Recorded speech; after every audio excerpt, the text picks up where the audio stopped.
Assalamualaikum warahmatullahi wabarakatuh.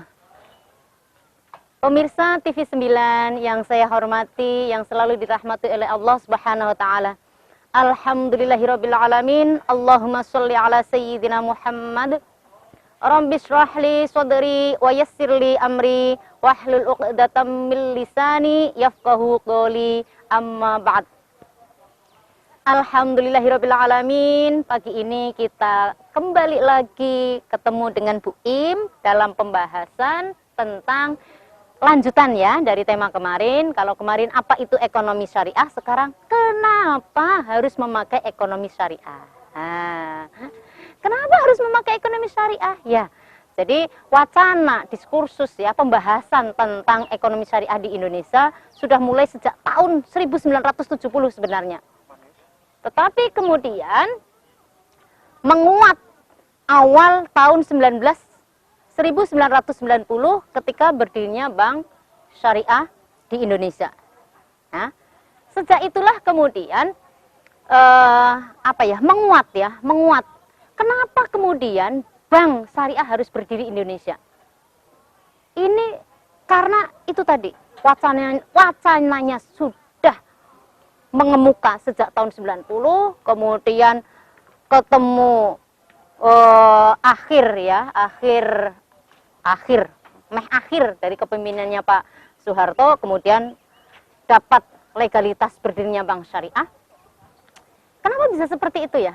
Ya, karena perdebatan yang tidak pernah henti tentang apakah bunga bank itu termasuk riba.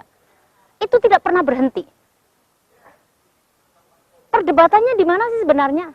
Kalau kita mau berbicara apakah bunga bank itu riba atau tidak, itu setidaknya ada pendapat yang mengatakan, misalnya diantaranya Wahbah As-Suhaili, pakar fikih, usul fikih dari Suriah. Itu termasuk bunga bank termasuk riba. Ada juga Yusuf Al-Qaradawi. Kalau di Indonesia, pakar-pakar ekonomi Islam dekade 90-an, ada Abdul Manan, ada Nejatullah Siddiqi, ya, yang dari Pakistan dan lain sebagainya, itu mengatakan bunga bank itu sama dengan riba. Artinya haram.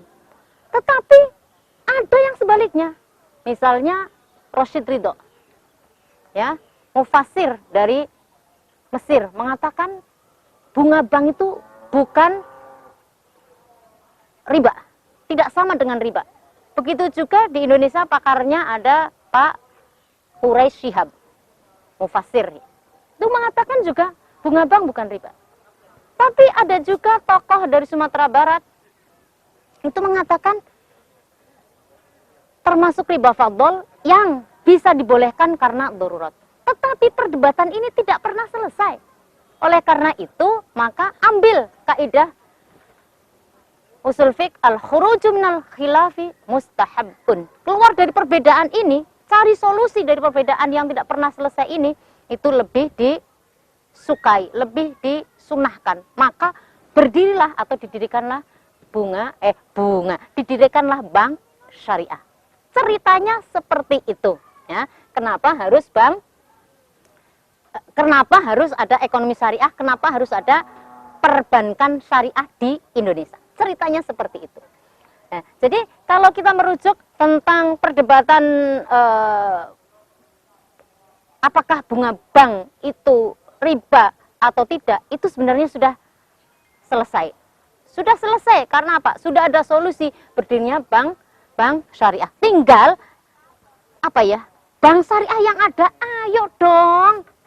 Di Mangayu Bagyo kita ikut membesarkan, merawat dan kemudian memasyarakatkan ekonomi syariah. Mestinya seperti itu, walaupun sekarang perkembangannya seperti ini. Jadi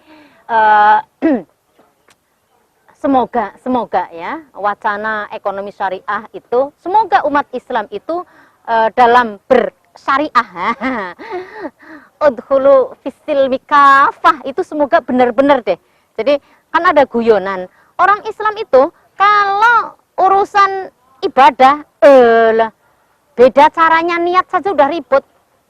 Tetapi kalau urusan ekonomi kok ora blas. Dulu di awal-awal berdirinya Bank Syariah itu rada lumayan, tapi yang ngono nakalan yen utang nang bank piye? Yen utang piye ya? Yen nabung nang bank konvensional, yen utang nang bank syariah. Dadine bank syariah tidak ada dana dari pihak ketiga. Akhirnya ya ora tumbuh-tumbuh, tumbuhe yo ngono wae. Ya, itu jadi kenapa kita harus mengenal ekonomi syariah dan harus menerjemahkan dalam kehidupan sehari-hari ekonomi syariah itu karena umat Islam mayoritas, karena penduduk Indonesia itu mayoritas beragama Islam dan umat Islam Indonesia itu mayoritas, wakeh banget. Sekarang kemudian kita lanjut ke prinsip ekonomi Islam. Prinsip ekonomi Islam yang pertama adalah tauhid. Tauhid dalam hal apa? Dalam norma dan moral Islam. Artinya, kita sebagai muslim ketika kita bekerja, itu jangan diniatin itu ojo mung semata-mata karena ingin mendapatkan penghasilan. Enggak bisa. Tapi harus piye carane, ya begitu ya. Diniatkan apa? Beribadah kepada Allah, dan karena ada nilai tauhid, maka pengawasannya melekat melekat kepada kita. Walaupun misalnya seorang bendahara tanpa pengawasan dari pimpinannya, tetapi karena ada ihsan, merasa Allah itu melihat perbuatan kita, maka semuanya dengan kesadaran sendiri dia jujur, tidak akan kong kali kong, tidak akan korupsi. Insya Allah seperti itu, ya. Begitu juga pedagang, karena merasa diawasi oleh Allah Subhanahu wa taala, maka dia tidak mudah curang untuk mencampur produknya antara kualitas bagus dan kualitas yang jelek, tidak akan tercampurkan. Kemudian prinsip yang kedua yaitu persaudaraan atau ukhuwah. Karena prinsip ukhuwah ini, maka kemudian sesuai dengan dalam An-Nisa ayat 29 dikatakan, A'udzubillahi minasyaitonirrajim. Bismillahirrahmanirrahim. Ya ayyuhalladzina amanu la ta'kulu amwalakum bainakum bil batil illa an takuna tijaratan an taradim minkum. Nilai persaudaraan itu kenaknya di situ. Tidak boleh memakan harta secara batil dan harus ada kerelaan di antara pelaku-pelaku ekonomi. Ya, jadi tadi baru 2 prinsip ekonomi Islam. Nanti kita lanjutkan. Tadi prinsip ekonomi Islam yang kedua, yaitu yang pertama tentang tauhid, yang kedua persaudaraan, sekarang yang ketiga. Prinsip ekonomi Islam yang ketiga adalah kerja dan produktivitas. Kerja dan produktivitas. Jadi nilai atau harga atau kualitas seseorang, kualitas barang itu tergantung dari nilainya, kerjanya dan produktivitasnya. Oleh karena itu kaitannya dengan kenapa sih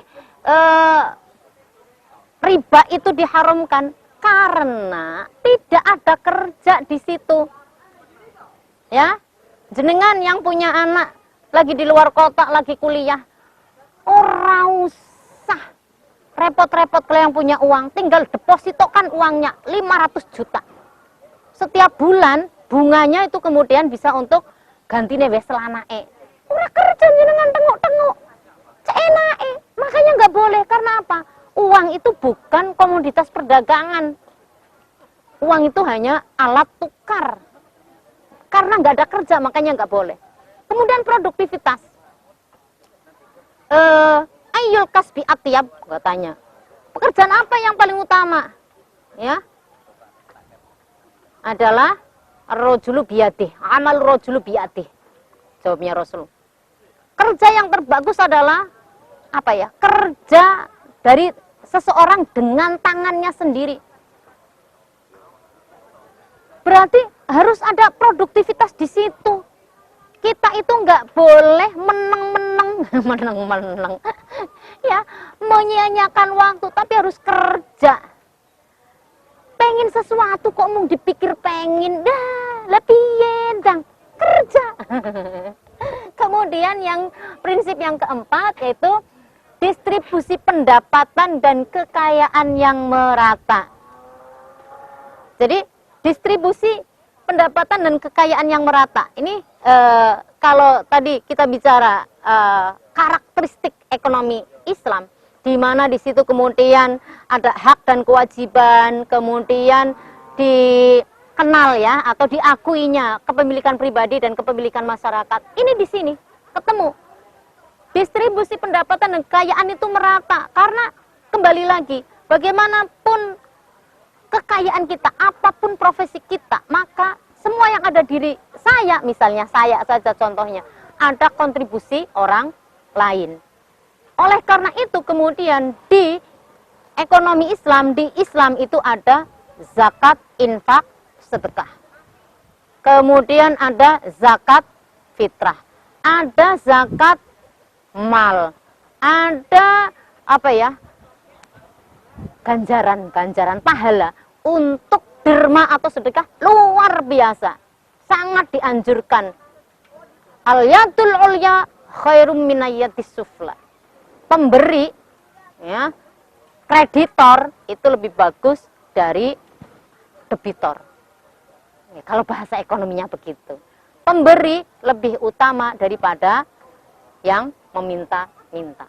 Ini apa ya? Support ya, support untuk mendistribusikan pendapatan supaya rata. Kemudian prinsip ekonomi Islam yang kelima adalah kerjasama. Kerjasama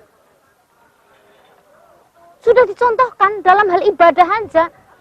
Jamaah itu lebih diapresiasi daripada sholat sendiri. Begitu juga dalam ekonomi. Dengan kita bekerja sama, maka inovasinya itu lebih banyak inovasi, akan menghasilkan produk-produk yang baru dan lebih banyak membahagiakan orang. Kemudian di prinsip ekonomi Islam yang keenam itu ada organisasi, ada institusi. Bagaimanapun apa ya, bagusnya sebuah program tanpa di-manage, tanpa diorganisir itu nggak mungkin. Jangan sampai kemudian sesuatu yang bagus tanpa diorganisir, tanpa dikelola akan hancur lebur, bisa dikalahkan oleh kejahatan. Nah, setelah prinsip ekonomi Islam kita lanjut. Kalau begitu tujuannya apa? Tujuan ekonomi Islam. Pertama, pemenuhan kebutuhan dasar manusia. Mulai meliputi pangan, sandang, papan, kesehatan, pendidikan. Jadi kebutuhan dasar itu kalau dulu kan pangan, sandang, papan. Sekarang tambah kesehatan dan pendidikan masuk ke kebutuhan dasar. Itu tujuan ekonomi Islam yang pertama. Yang kedua, memastikan kesetaraan kesempatan untuk semua orang. Kesetaraan kesempatan. Jadi tidak ada apa ya, diskriminasi dalam ekonomi Islam. Orang kaya dan orang miskin sampai kemudian diceritakan. Orang miskin itu lebih mulia karena besok hisabnya lebih cepat daripada orang yang kaya. Itu dalam rangka supaya apa ya, saling introspeksi. Yang kaya jangan sombong, yang miskin jangan minder. Nah, itu diantaranya itu. Kemudian yang keempat, yang ketiga, mencegah terjadinya pemusatan kekayaan dan menimbulkan ketimpangan dalam distribusi. Contoh dulu ketika masa Rasulullah itu, kenapa kemudian harus ada harta harus ada harta rampasan perang? Kaila yakuna dulatan bainal aghniya minkum, supaya harta itu tidak hanya mulek, hanya berkelindan, hanya muter di antara orang-orang kaya itu saja. Begitu juga kenapa harus ada institusi zakat, itu dalam rangka itu. Jadi misalnya dalam zakat, ketika ada muzaki memberikan zakatnya kepada mustahik, maka fakir miskin ini yang mendapatkan zakat, dia akan bisa membeli kebutuhannya, bisa membeli beras. Ketika bisa membeli beras, maka berarti penjual beras, berasnya terbeli. Ceritanya begitu, akhirnya rata. ekonomi akhirnya bergerak naik. Kemudian tujuan ekonomi Islam yang keempat, memastikan kepada setiap orang kebebasan untuk mematuhi nilai-nilai moral. Dalam ekonomi Islam itu ada etika bisnis Islam. Tidak boleh sakarepe dhewe. Kemudian yang terakhir dari tujuan ekonomi Islam adalah memastikan stabilitas dan pertumbuhan ekonomi. Oleh karena itu, peran negara sangat penting sebagai fasilitator dan apa tadi ya? Inspektorat yang mengawasi. Jadi ada pengawasan dari Allah, tetapi dalam kasat matanya, dalam hubungan pemerintah itu, dalam hubungan pemerintah punya hak untuk menginspeksi pasar. Begitu tadi ya, jadi prinsip ekonomi Islam dan tujuan ekonomi Islam. Nanti selanjutnya dalam segmen selanjutnya, tapi kenapa indahnya ekonomi Islam itu kemudian dijadikan ajang sebagai tipu-tipu dengan bisnis-bisnis syariah yang kemarin bodong-bodong. Terima kasih. Ekonomi syariah, karakteristiknya, nilai keutamaannya, prinsipnya, tujuannya begitu bagus. Tapi kenapa kemudian jadi apa ya, diplesetno begitu ya, diplesetno jadi ajang tipu-tipu. Ini yang aku nggak rela. Ini yang aku nggak rela. Asem tenan ya.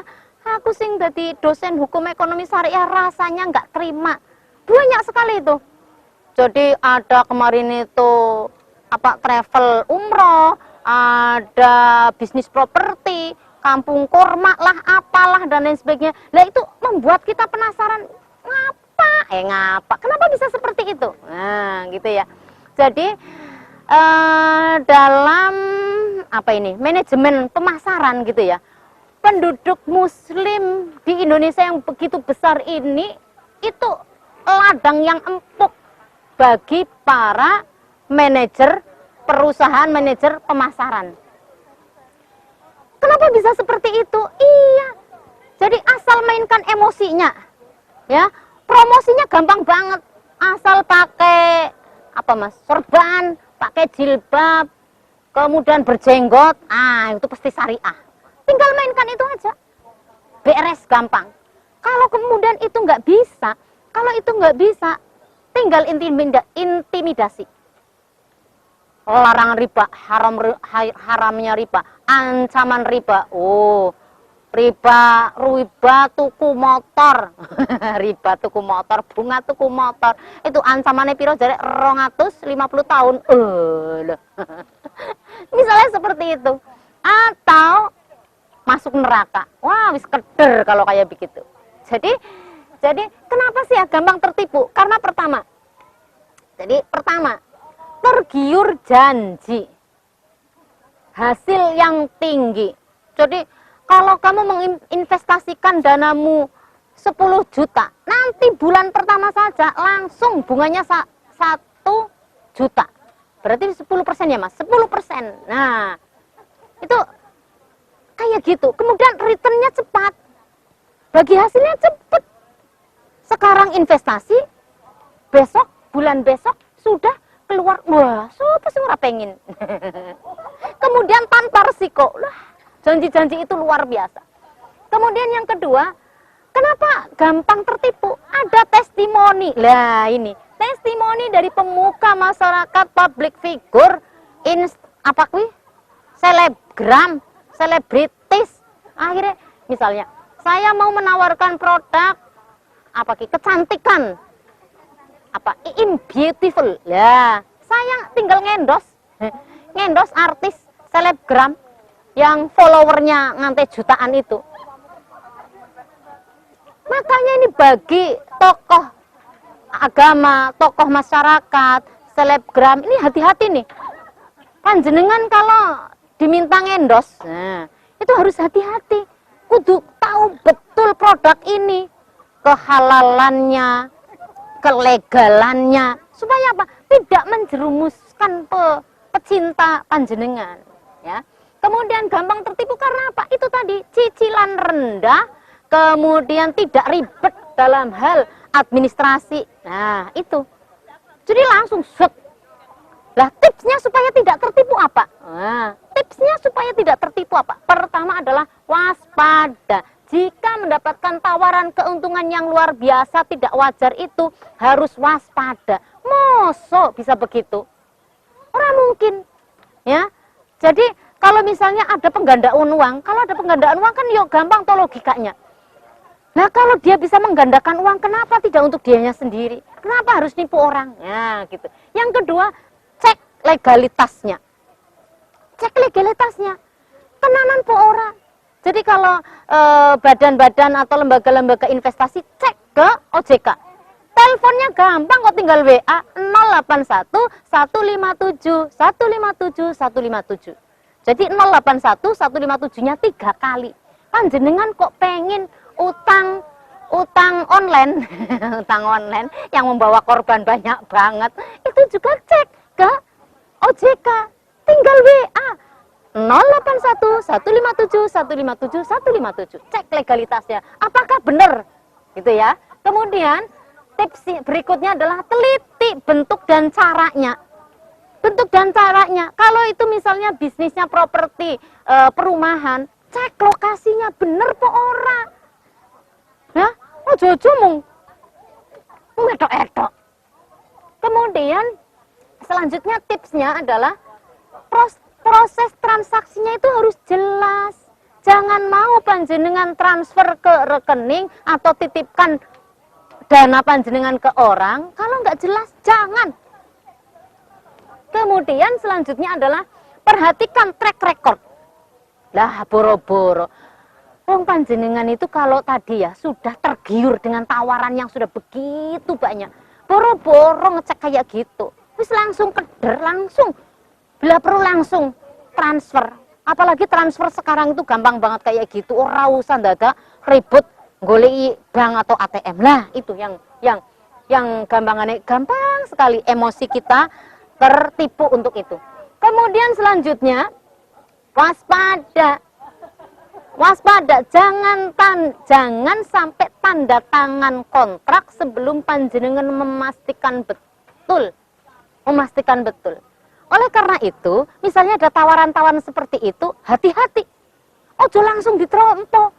Langsung pikir dulu balik nang omah wudu, bila perlu sholat tahajud, hajat, istikharah, bener po ora, apakah itu kemudian tujuan prioritas planning finansial panjenengan. Pasti yang panjenengan sudah tenang pikirannya, ora langsung gerusa-gerusu, insya Allah jenengan selamat. Kemudian yang terakhir ini tipsnya supaya tidak mudah tertipu, cermati imbal hasil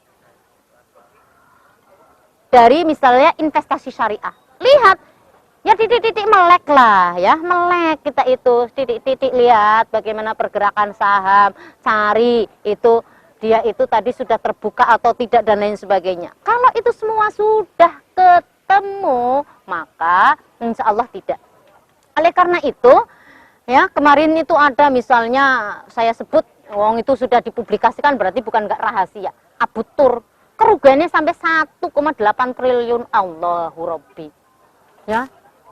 First travel juga seperti apa? Itu walaupun sudah masuk ke pengadilan, sudah diproses dan lain sebagainya, belum tentu dana kita yang sudah kadung masuk itu kemudian bisa kembali. Apa nangis ning sapa ndang? Ya. Oleh karena itu, Bapak, Ibu, pemirsa TV 9 yang dirahmati oleh Allah, ya. Ayo hati-hati kita mengenal pingin mencapai surga lewat ekonomi, juga jangan kebablasan, harus hati-hati, jangan mudah tertipu. Ojo angger tampilannya syar'i kemudian panjenengan langsung tergiur, tidak semoga bermanfaat. Wallahul muwaffiq ila aqwamit thoriq. Wassalamualaikum.